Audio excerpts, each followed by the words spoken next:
Cigarette પીવા જેવી સામાન્ય બાબતમાં હુમલાની ઘટના બનતા ચકચાર મચી ગઈ છે। અમદાવાદના પૂર્વ વિસ્તારમાં આવેલા બાપુનગરમાં ગત મોડી રાત્રે યુવક પર હિચકારી હુમલાની ઘટના બની હતી। બાપુનગર વિસ્તારના 137ના બસ સ્ટેન્ડ પાસે આવેલા એક ગલ્લા પર ફરિયાદી અને તેના મિત્રો સિગારેટ પીતા હતા। તે સમયે આરોપી શિવકુમાર ઉર્ફે લલ્લુ અને દેવ રાજપૂત ગલ્લા પર ગયા હતા। ત્યારબાદ બંનેએ ફરિયાદીને તું અહીંયા ઊભા ઊભા સિગરેટ કેમ પીવે છે કહીને બબાલ કરી હતી। જો કે આ બબાલ જોતજોતામાં હિચકારી હુમલામાં પરિણમી અને આરોપી દેવ રાજપૂતે ફરિયાદીને છાતીના ડાબા ભાગે અને જમણા પગના સાથળના ભાગે ઈજાઓ પહોંચાડી, જ્યારે શિવકુમાર ઉર્ફે લલ્લુએ ફરિયાદી રવિને માથાના ભાગે છરીથી જીવલેણ હુમલો કરતા સમગ્ર વિસ્તારમાં ભયનો માહોલ જોવા મળ્યો।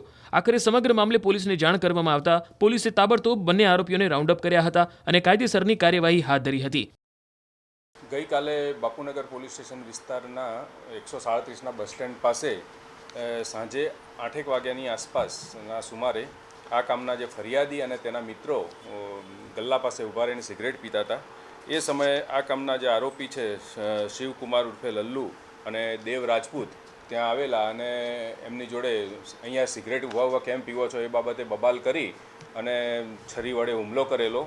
અને એ દરમિયાન દેવ રાજપૂતે રોહનને છાતીના ડાબા ભાગે અને જમણા પગના સાથળના ભાગે ઈજાઓ કરેલી, તેમજ શિવકુમાર ઉર્ફે લલ્લુ છે એણે રવિને માથાના ભાગે છરીથી ઈજાઓ કરેલી છે, જીવલેણ હુમલો કરેલો છે। તો ફરિયાદી છે એના વિરુદ્ધ બી 3-4 ગુના પ્રોહિબિશન તેમજ શરીર સંબંધીના ગુના દાખલ થયેલા છે, તેમજ આરોપીમાં જે શિવકુમાર ઉર્ફે લલ્લુ છે એના વિરુદ્ધ પણ પ્રોહિબિશનના ગુના દાખલ થયેલા છે। મહત્વનું છે કે ફરિયાદી વિરુદ્ધ પણ અગાઉ પ્રોહિબિશન અને શરીર સંબંધી ગુનાઓ દાખલ થઈ ચૂક્યા હોવાનું પ્રાથમિક તપાસમાં ખુલવા પામ્યું છે। તો આરોપી શિવકુમાર ઉર્ફે લલ્લુ વિરુદ્ધ અગાઉ પ્રોહિબિશનના ગુનાઓ દાખલ થઈ ચૂક્યા છે। ત્યારે ઘટનાની ગંભીરતાને ધ્યાનમાં લઈને હવે પોલીસે આરોપીઓ વિરુદ્ધ બીએનએસની કલમ 109, 118(1), 115(2) સહિતની કલમો હેઠળ ગુનો નોંધી આકરા એક્શન લીધા હતા।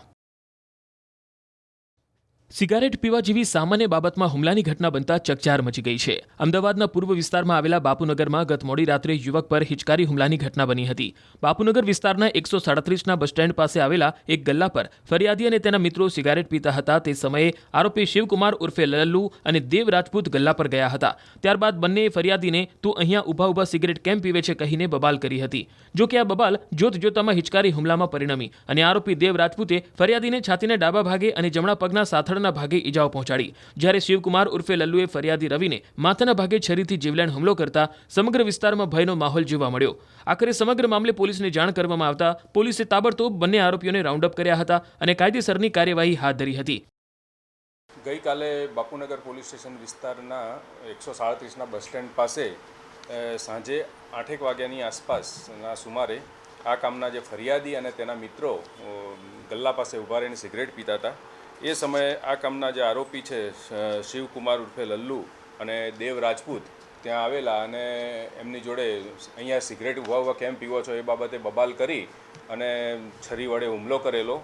અને એ દરમિયાન દેવ રાજપૂતે રોહનને છાતીના ડાબા ભાગે અને જમણા પગના સાથળના ભાગે ઈજાઓ કરેલી, તેમજ શિવકુમાર ઉર્ફે લલ્લુ છે એણે રવિને માથાના ભાગે છરીથી ઈજાઓ કરેલી છે, જીવલેણ હુમલો કરેલો છે। તો ફરિયાદી છે એના વિરુદ્ધ બી 3-4 ગુના પ્રોહિબિશન તેમજ શરીર સંબંધીના ગુના દાખલ થયેલા છે, તેમજ આરોપીમાં જે શિવકુમાર ઉર્ફે લલ્લુ છે એના વિરુદ્ધ પણ પ્રોહિબિશનના ગુના દાખલ થયેલા છે।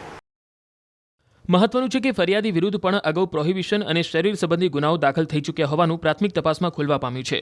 તો આરોપી શિવકુમાર ઉર્ફે લલ્લુ વિરુદ્ધ અગાઉ પ્રોહિબિશનના ગુનાઓ દાખલ થઈ ચૂક્યા છે।